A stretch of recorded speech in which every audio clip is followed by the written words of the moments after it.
change is not a lie. Do not let our planet die. Climate change is not a lie. Do not let our planet die. We've just both come from the youth strike on Fridays. 6 weeks ago, two people who wanted to organise this sat down with me to get my advice on how to mobilise youth around the country.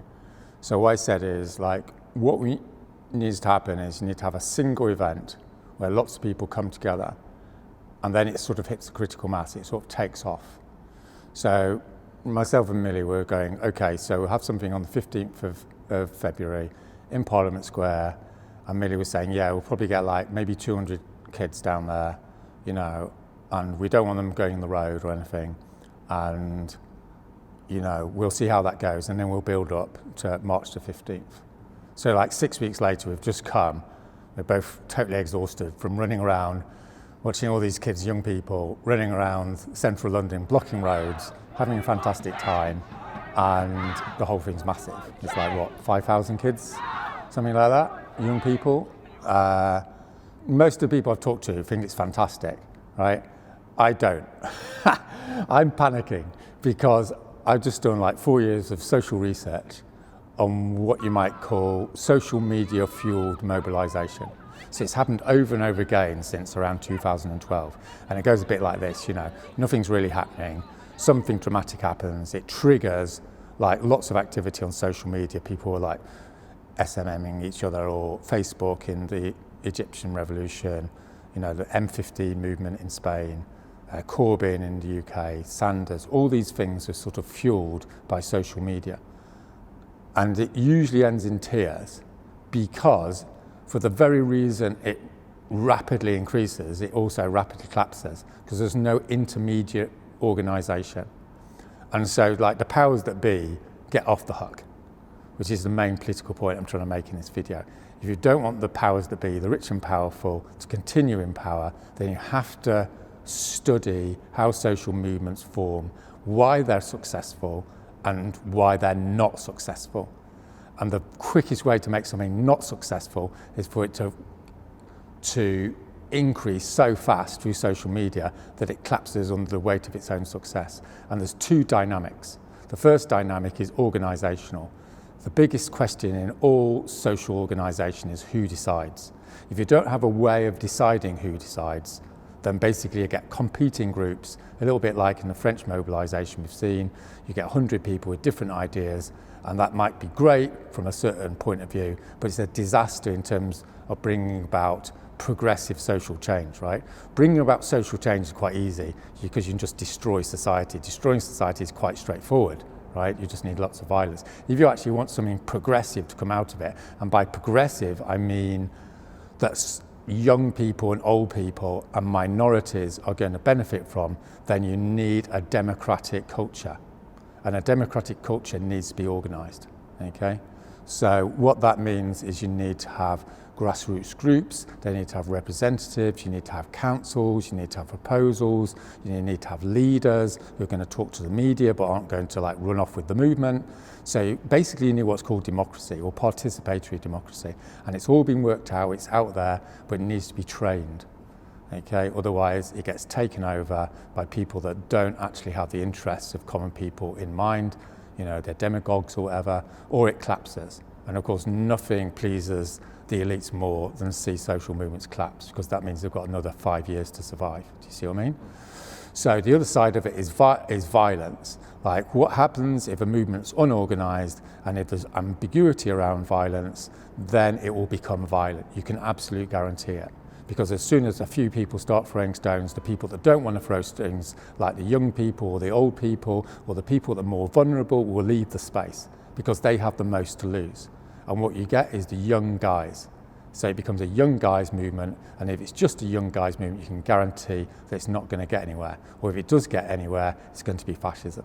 So that's basically a summary of social movement studies in terms of radical mobilisations over the last 100 years. So what the race is on, basically, what the kids have done and young people have done today is absolutely fantastic, but it needs to be organised. So what social activists need to do is to facilitate that, and the devil is in the detail, obviously, and facilitation does not mean take it over, But it also does not mean let the kids decide what they want, because the idea of letting the kids decide what they want doesn't exist. It's just an abstraction. There's always going to be people in there telling the kids what to do, and a lot of those people haven't got their best interests at heart. So what we need to do is get in there and show them how to organise themselves through trainings. And the two big parts of trainings is having some structure whereby you can make decisions, and having a red line, which is no violence under any circumstances. And if you can do that, then we're going to take over the world.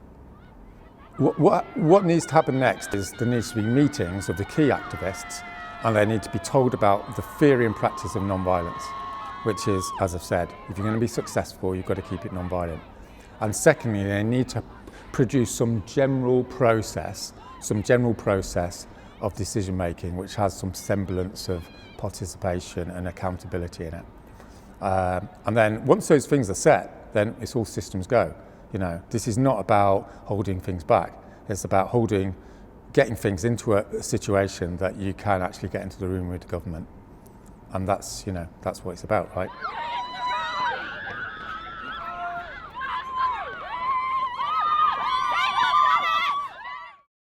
So what Gandhi said, Gandhi is the godfather of non-violence, right? He's quite an interesting guy, so we don't need to get hung up on Gandhi, but we need to look at his methods. So what Gandhi basically said was there's 4 stages, right? First of all, they ignore you. They've been ignoring us for 30 years on climate change, right? That's because we haven't been doing anything. We've been sending emails and all the rest of it. They don't care about that. They're just going to carry on because they're making too much money. Then they're going to laugh at you. So this is what's happening, at the moment. Like you've got, the ministers in Australia, in France, in Belgium going, the kids, they're stupid, they don't know what they're doing, laughing it off in some sort of arrogant way. Okay, so it's like you're on their radar, but they just can't, they don't. And then they're going to fight you. And that's the critical phase. So when they're going to start fighting you, right, you're almost going to win, because the next stage is you win. But where it goes all pear-shaped is when they fight you. So what that means when they fight you is you have to maintain non-violent discipline. Because what they want you to do is to turn violent. Because if they turn violent, you're on a terrain where they will win, right? If you want the statistics, 75% of the time, when people rebel against governments with violence, 75% of the time, the state will win. 25% of the time, you will win. But of all the times you win, 95% of those times, you will end up with totalitarian, authoritarian chaos within 5 years. And why is that? It's because if you use violence, violence is intrinsically authoritarian. So when you win, there will always be other people that will say, we're going to use violence against people who won with us. In other words, you have civil wars, okay? And that's because people have the culture of deciding disputes through violence. Do you see what I mean? So this isn't ideological, right? This is social science. It's not saying the people that use violence are bad or good. That's neither here nor there. What we're saying is it doesn't work, right? You've got 1 in 20 chance of coming through, all right? So with civil disobedience, which basically means thousands, 100,000 people, 50,000 people going onto the streets of a capital city, sitting there and taking whatever they have to take, right? That wins 54% of the time. So this is on this big study that's been done, and they've looked at 300 different case studies. So it's more or less the gold standard, all right? So maybe it's 50, maybe it's 45, right? But basically, it's a no-brainer, right? The difference is 25 versus 54. So what that tells you is even when you're non-violent, you're not going to, it's not a definite you're going to win. But that's the best way we've got, right? There's no other way. It's not like there's some third option. So you've got those 2 options, right? So if you are a non-violent movement, then there's certain non-violent movements that win more than others, right? So there's 2 criteria. The first criteria is it has to be mass participation civil disobedience. What that means is young people need to be in there. And by young people, I mean 10-year-olds, 15-year-olds, right? Secondly, it has to have old people, and it has people that are vulnerable, right? Like minorities and what have you. And the reason why you need all those people is because they give the moral power. Do you see what I mean? If it's just young guys, everyone's going to say they're just like doing some young guy routine. Do you see what I mean? So once you've got the kids there and the old people, you know, the minorities, bum, then it becomes a community movement. And a community movement is massively powerful because it's got that legitimacy. And then you've also got the numbers. And if you can keep it non-violent, one of the biggest dynamics is it's easy to enter that space. Do you know what I mean? You know, any old person can come down and join with those kids, right? Be 4-year-old, you can be 94-year-old, right? If you've got like young men on the street throwing stones, no one's going to be joining it other than young men who want to throw stones because it's too scary, right? People aren't heroes. They just want to participate in something and they see, right, there's 100,000 people on the street, I'm going to join them.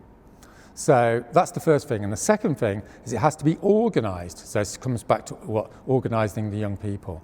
It's got to have a structure, it has a decision-making structure. It has to have a way of maintaining non-violent discipline. It has to have non-violent direct action trainings so people know how to respond to the police if they get hit, right? Because the police or the state are going to love it by hitting people and getting them to become violent back, because then it's game over. They can bring in all the tanks and clear the streets, and it's happened 100 times before, right? So you have to be able to take it, right? And that needs to be framed in a sort of sacrifice sort of framing, which is you are strong. You're not weak by being hit, you're being strong because you're saying you can do whatever you like to me and I'm staying there. And that's when the state collapses. You know, that's when the opposition collapses, when you get a critical mass of people going, you can kill me if you want, you know, you can put me in prison, you know, you can go after my family, but I'm not going anywhere. Do you see what I mean? You know, I'm over it, I've done. And that's when you win. Through fearlessness. You don't win by going, oh, you know, we can't have people out on the street because they might get hurt. Yeah, they're going to get hurt. It's called, you know, radical political change. You know, the alternative is we're going to go extinct, right? So, you know, this is not some pretty process. It's not some process where, you know, everyone's going to be all right. No, they're not. But it's massively more effective than violence. So that's the theory, really. And what we're hoping, obviously, in Extinction Rebellion is to spread this methodology around the world, right?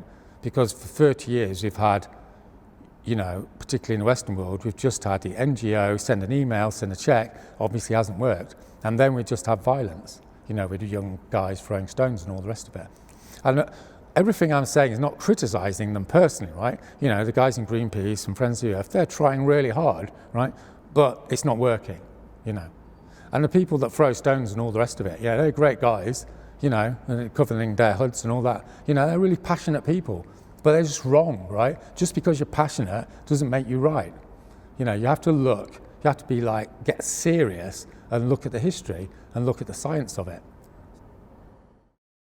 So what I want to communicate is basically there's what you might call, you know, the standard model of how to bring down regimes or get regimes to seriously bring about structural change.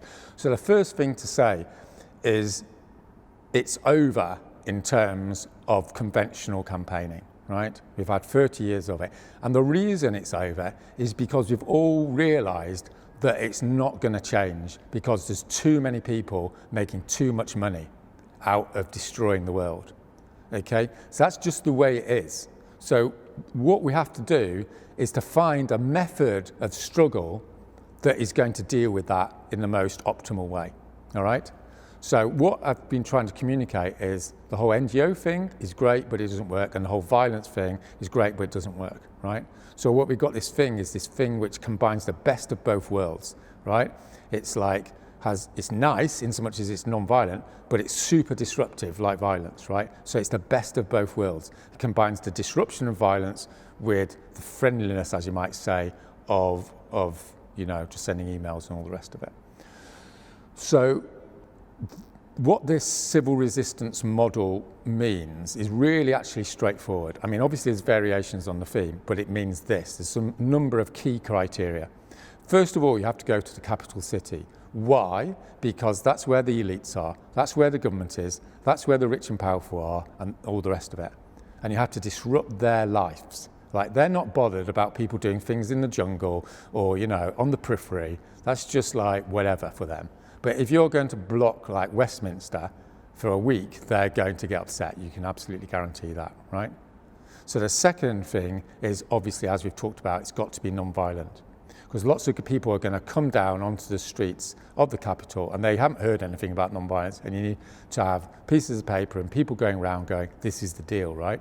And if you think that might be difficult, it's not difficult as long as you've set that culture already in train. Do you see what I mean? Because most people are herd animal types, then they're just going to go, they're going to be non-violent, so I'm not. Do you see what I mean? So that's the second thing. The third thing is you need a load of people to do it, all right? Not millions, right? You don't need a national uprising. You need something between 20 and 30,000 people.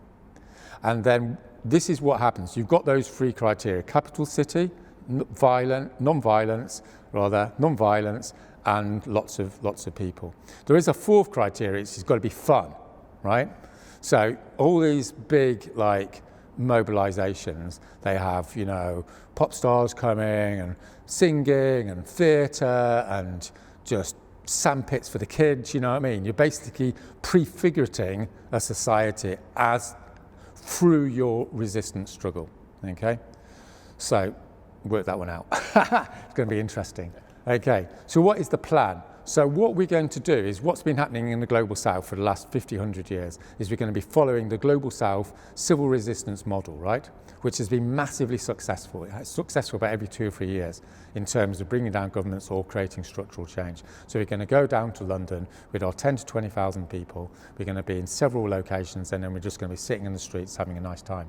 And the other critical thing is it's got to keep going, right? So, the really useless thing is to have an A to B march, right?